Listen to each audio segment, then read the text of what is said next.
Hello friends, chemical coordination and integration চ্যাপ্টারের second video এটা। তো শুরু করা যাক। এবার টপিক হলো the pituitary gland. The pituitary gland is located in a bony cavity called sella turcica and is attached to hypothalamus by a stalk. তো pituitary gland যেটা আছে সেটা একটা ক্যাভিটির মধ্যে থাকে, যেটা বোন দিয়ে তৈরি, যেটা বোনস যেটা আছে অস্থি সেটা দিয়ে তৈরি।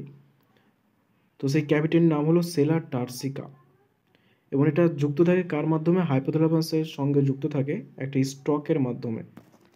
তো এখানে দেখা যাচ্ছে ছবি, এই যে পিটুইটারি দেখতে পাচ্ছ, এই পিটুইটারি যে বনি ক্যাভিটির মাধ্যমে যুক্ত আছে সেটা হলো সেলা টার্সিকা, আর হাইপোথ্যালামাসের সঙ্গে এই দেখতে পাচ্ছ স্টকের মাধ্যমে যুক্ত আছে।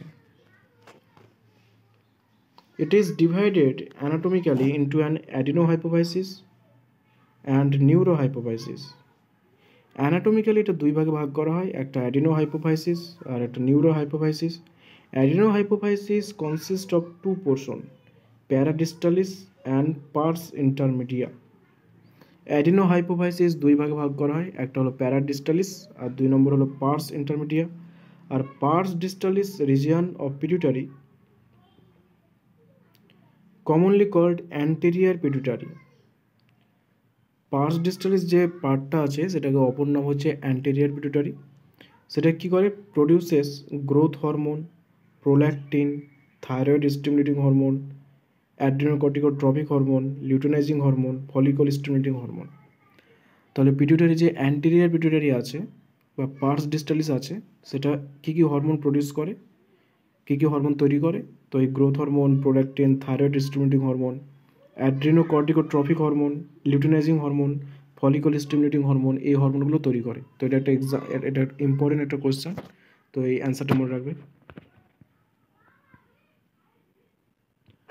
Pars intermedia secretes only one hormone called melanocyte stimulating hormone. Pars intermedia বা মিডিল যে পার্ট সেটা শুধুমাত্র একটা হরমোনই ক্ষরণ করে, সেটা হলো মেলানোসাইট স্টিমুলেটিং হরমোন। মনে রাখার যে প্রসেস সেটা হলো ইন্টারমিডিয়া আর মেলানো, মিডিয়াম পার্টে মেলানোসাইট, ঠিক আছে? However, in humans, the pars intermedia is almost merged with pars distalis. মানুষের ক্ষেত্রে পার্স মিডিয়া মানে মিডিয়াল পার্টটা পার্স ডিস্টালিস মানে যে পোস্টিরিয়র পার্ট তার সঙ্গে অনেকটা যুক্ত থাকে, মার্জড থাকে।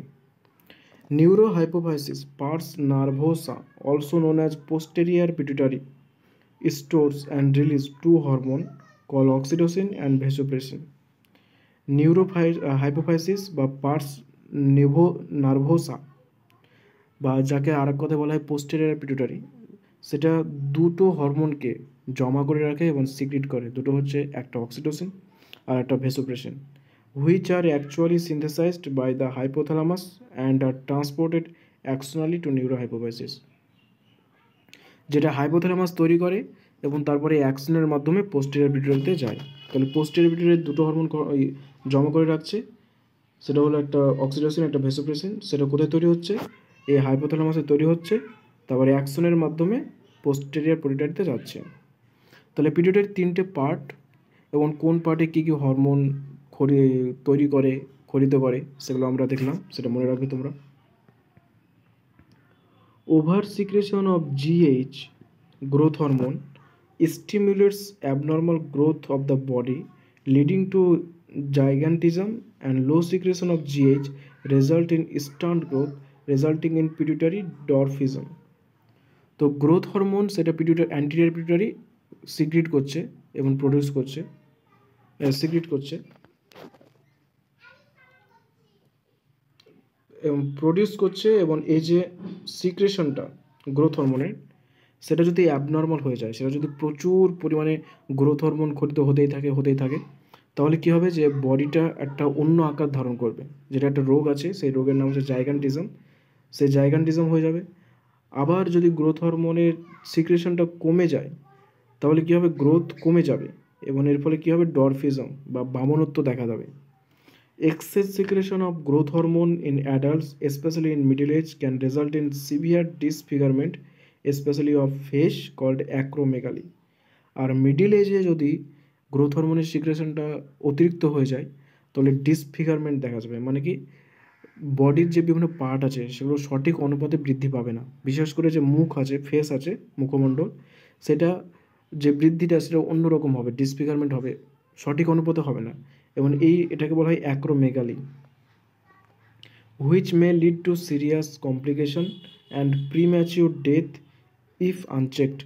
এবং এর ফলে কি বিভিন্ন রকমের জটিল জটিল সমস্যার সৃষ্টি হতে পারে, এমন অনেক ক্ষেত্রে মৃত্যু হতে পারে যদি সঠিকভাবে এটাকে পর্যবেক্ষণ না করে চিকিৎসা না করা হয়।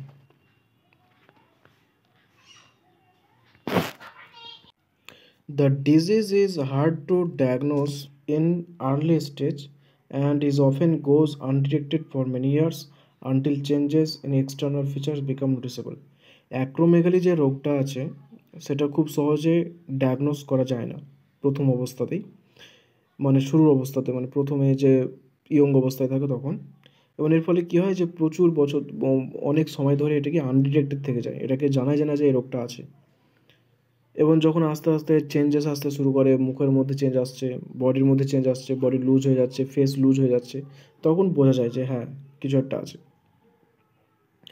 Prolactin regulates the growth of the mammary glands and formation of milk in them. তো প্রোল্যাক্টিন হরমোন কী কাজ করে, যে ম্যামারি গ্ল্যান্ডস আছে মহিলাদের ক্ষেত্রে, সেটার গ্রোথে নিয়ন্ত্রণ করে এবং সেখান থেকে যে দুগ্ধ ক্ষরণ বা তৈরি, ক্ষরণ করছে অক্সিডেশন, আর ফর্মেশন করে প্রোল্যাক্টিন। এটা মনে রাখবে, অত্যন্ত ইম্পর্টেন্ট। দুগ্ধ তৈরি করে কে, প্রোল্যাক্টিন, আর ক্ষরণ করে কে, oxidation. TSH, thyroid stimulating hormone, stimulate the synthesis and secretion of thyroid hormone from the thyroid gland. TSH, thyroid stimulating hormone, নাম দেখেই বোঝা যাচ্ছে, সেটা থাইরয়েড গ্ল্যান্ড থেকে থাইরয়েড হরমোনের সিক্রেশন এবং সিনথেসিসে সাহায্য করে। ACTH, adrenocorticotropic hormone, stimulate the synthesis and secretion of steroid hormone called glucocorticoid from the adrenal cortex. Adrenocorticotropic hormone, adrenal যে কর্টেক্স, অ্যাড্রিনাল গ্ল্যান্ড থাকে কিডনির ওপরে, তার কর্টেক্স রিজনে কাজ করে এবং সেখান থেকে গ্লুকোকর্টিকয়েড হরমোনকে তৈরি করতে এবং ক্ষরণ করতে সাহায্য করে। LH and FSH stimulate gonadal activity and hence are called gonadotropins. Luteinizing hormone আর ফলিকুল স্টিমুলেটিং হরমোন, এটা যে গোনাড যেগুলো আছে মেল ফিমেলের ক্ষেত্রে, তাদের কাজগুলোকে স্টিমুলেট করে এবং সেখান থেকে গোনাডোট্রপিনস ক্ষরণ করতে সাহায্য করে। In males, LH stimulate the synthesis and secretion of hormone called androgen from testis. পুরুষের ক্ষেত্রে লিউটিনাইজিং হরমোন কী করে, টেস্টিস থেকে অ্যান্ড্রোজেন হরমোন সিনথেসিস মানে তৈরি করতে এবং ক্ষরণ করতে সাহায্য করে। In male, FSH and androgen regulate spermatogenesis. পুরুষের ক্ষেত্রে FSH, ফলিকুল স্টিমুলেটিং হরমোন, এবং অ্যান্ড্রোজেন, এই দুটো মিলে স্পারমাটোজেনেসিস মানে স্পার্ম তৈরি হওয়া বা শুক্রাণু তৈরি করার যে প্রসেস, সেখানে সাহায্য করে। In females, LH induce ovulation of fully mature follicles বা গ্রাফিয়ান ফলিকলস। আর ফিমেলের ক্ষেত্রে LH কী কাজ করে, যে গ্রাফিয়ান ফলিকলস আছে, ওভুলেশন, সেখান থেকে সেটাকে ম্যাচিওর করে এবং সেখান থেকে ওভুলেশন ঘটায়, মানে ওভামটাকে সেই গ্রাফিয়ান ফলিকল থেকে বাইরে বের করে। And maintains the corpus luteum, এবং ওভামটা বেরিয়ে যাওয়ার পরে যেটা থাকে সেটা কর্পাস লিউটিয়াম বলে। গ্রাফিয়ান ফলিকলস, এটা একটা গ্রাফিয়ান ফলিকলস, এর মধ্যে ওভাম আছে, সেই ওভামটা বেরিয়ে গেল, তারপরে যেটা থাকছে সেটা হচ্ছে কর্পাস লিউটিয়াম। সেই কর্পাস লিউটিয়ামটাকে মেনটেন করে from the remnants of the Graafian follicles after ovulation. তো এই যে ওভামটা বাইরে বেরিয়ে যেটাকে ওভুলেশন বলে গ্রাফিয়ান ফলিকলস থেকে। তো সেই গ্রাফিয়ান ফলিকলস থেকে কর্পাস লিউটিয়াম তৈরি হচ্ছে কার পরে, ওভুলেশনের পর। যে ওভামটা বেরিয়ে গেল, তারপরে যেটা পড়ে থাকছে সেটা হলো গ্রাফিয়ান কর্পাস লিউটিয়াম। তো এটা ফিমেল রিপ্রোডাক্টিভ সিস্টেমে আমরা ডিটেলসে পড়বো class 12-এ। FSH stimulating growth and development of the ovarian follicles in females. ফিমেলের ক্ষেত্রে যে ওভারিয়ান ফলিকলস আছে, সেগুলো গ্রোথ করতে এবং সেগুলোকে কাজগুলোকে ত্বরান্বিত করতে সাহায্য করে। MSH, melanocyte stimulating hormone, acts on the melanocytes, melanin containing cell, and regulate pigmentation of the skin.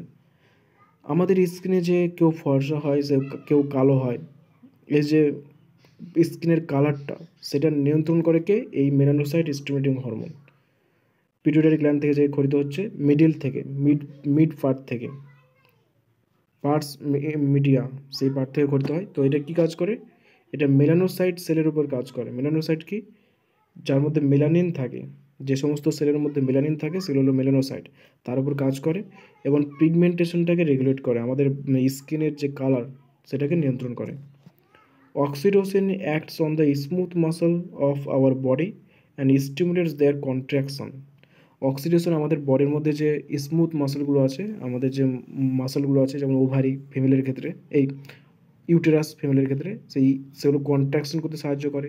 তারপর যে ব্রেস্ট আছে, মিল্ক প্রডিউস করছে, তারপরে সেই মিল্কগুলোকে সিক্রেট করতে সাহায্য করে। তো কন্ট্রাকশনে সাহায্য করে oxytocin. In females it stimulates A vigorous contraction of uterus at the time of child birth and milk ejection from the mammary gland. তো এটা কী কাজ করছে? যখন একটা মহিলা বাচ্চা জন্ম দেয় তখন তার যে ইউটেরাস থাকে বা যে জরায়ু থাকে সেটা প্রচণ্ড কন্ট্রাক্ট করে সেখান থেকে বাচ্চাটা বাইরে বেরিয়ে যায়।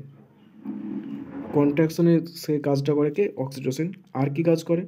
এই যে ম্যামারি গ্ল্যান্ড আছে সেখান থেকে যে দুগ্ধক্ষরণ হচ্ছে, ব্রেস্টের মধ্যে যে ম্যামারি গ্ল্যান্ডস আছে সেখান থেকে মিল্ক সিক্রেশন হচ্ছে, সেটাতে সাহায্য করছে অক্সিটোসিন।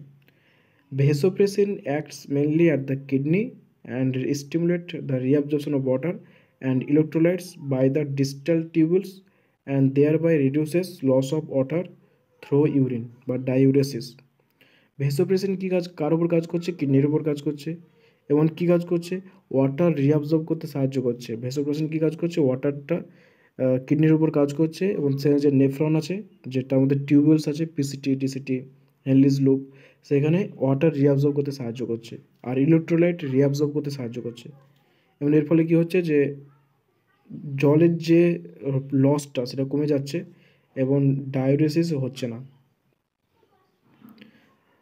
তো ইউরিনের মাধ্যমে যে তাহলে এই যে জল, যে আমাদের দেহে অনেক লিটার জল কি হয় যে আমরা যাই সেটা পরিশোধিত হচ্ছে, পুরো বডির জলটা বা রক্তটা, জল না রক্তটা, তো সেখানে যে জলীয় পার্ট, যে ওয়াটারি পার্টটা সেটাকে অ্যাবজর্ব করতে সাহায্য করছে কিডনিতে, সেটা হলো ভেসোপ্রেসিন বা ADH. Hence it is also called anti diuretic hormone. যেটা একটা ডাইউরেসিসে যেহেতু বাধা দান করছে তার জন্য একে অ্যান্টি ডাইউরেটিক হরমোন বা এডিএইচ বলা হয়। An impairment affecting synthesis or release of ADH result in a diminished ability of the kidney to conserve water, leading to water loss and dehydration. This condition is called diabetes insipidus. তো যদি কোনো কারণে এই যে ADH hormone আছে, antidiabetic hormone বা vasopressin, তার যদি সিক্রেশন বা সিনথেসিস বা রিলিজ এটা যদি কাজে ব্যাঘাত ঘটে, তার ফলে কী হবে? কিডনিতে ওয়াটার রিঅ্যাবজর্ব হবে না, তার ফলে কী হবে? যে ওয়াটারটা লস হবে, মূত্রের মাধ্যমে প্রচুর পরিমাণে জল লস হবে এবং এর ফলে কী হবে? শরীরের জলের পরিমাণ কমে যাবে বা ডিহাইড্রেশন হবে। এই কন্ডিশনটাকে বলা হয় ডায়াবেটিস ইনসিপিটাস। এটা একটা রোগ। এর ফলে কী হবে? বারবার মূত্রত্যাগ পাবে, বারবার মূত্রত্যাগ করার ইচ্ছা হবে। তো এই ডায়াবেটিস ইনসিপিটাস রোগটা হয় কারণ কিসের জন্য? এডিএইচ হরমোনের কারণে।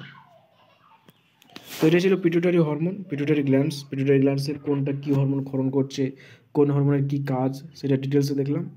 এবার নেক্সট যে গ্ল্যান্ডস আছে সেটা হলো pineal glands. Pineal glands next আছে পিনিয়াল গ্ল্যান্ডস। তো পিনিয়াল গ্ল্যান্ডস কোথায় আছে? এই যে দেখতে পাচ্ছ ছবিতে, পিনিয়াল গ্ল্যান্ডস। সেই পিনিয়াল গ্ল্যান্ডস নিয়ে এবার পড়াশোনা হবে।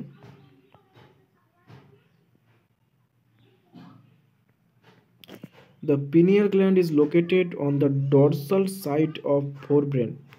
আমাদের যে ফোরব্রেন ছিল, আমরা আগে পড়েছি চ্যাপ্টারে, তার ডরসাল সাইডে মানে পেছনের সাইডে থাকে pineal gland. Pineal secretes a hormone call melatonin. Pineal gland যে হরমোন ক্ষরণ করে সেটা কি? Melatonin.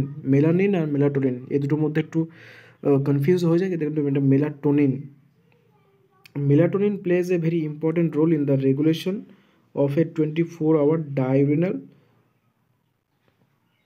Rhythm of our body. আমাদের বডির যে 24 ঘন্টার মধ্যে যে স্লিপ সাইকেল আছে, যে কখন আমরা ঘুমাচ্ছি, কখন জাগছি, কখন কী কাজ করছি, এই যে একটা সাইকেলে চলছে, যে অনেকে 10টার সময় ঘুমায়, তো 10টার সময় ঘুম আসে প্রায় ঘুমোতে ঘুমোতে। অনেকে 2টোর সময় ঘুমায়, তো রাত 2টোতেই ঘুম আসে। তো এইভাবে যেটা স্লিপ সাইকেল সেটাকে মেনটেন করে পিনিয়াল গ্ল্যান্ডের মেলাটোনিন।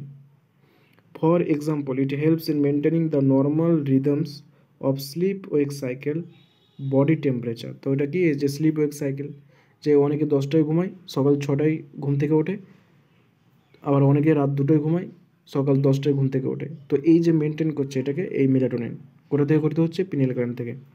আর কি নিয়ন্ত্রণ করে, বডি টেম্পারেচার, দেহের তাপমাত্রা। In addition, melatonin also influences metabolism, pigmentation, menstrual cycle as well as our defense capability. তার সাথে সাথে এটা মেটাবলিজমকে মেনটেন করে, পিগমেন্টেশন, শরীরের যে পিগমেন্টেশন সেটাও কিছুটা নিয়ন্ত্রণ করে, মেনস্ট্রুয়াল সাইকেল, মহিলাদের ক্ষেত্রে যে যে মাসিক হয় প্রতি 28 দিন অন্তর, সেটাকেও কিছুটা নিয়ন্ত্রণ করে। আর ডিফেন্স ক্যাপাবিলিটি বা ইমিউনো সিস্টেমে সেখানে কিছুটা কাজ করে।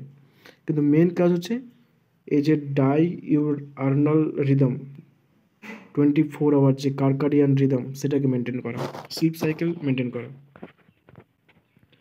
তো এটা পড়লাম, এরপরে নেক্সট এই ভিডিওতে এখানে শেষ করলাম, বাকি পার্টগুলো নেক্সট ভিডিওতে দেখা যাবে। তো আশা করছি তোমরা বুঝতে পেরেছো। তো চ্যানেলটিকে তোমরা সাবস্ক্রাইব করো, ভিডিওটিকে লাইক করো, কমেন্ট করো, আর ফ্রেন্ডসদের মধ্যে শেয়ার করো। থ্যাংকস।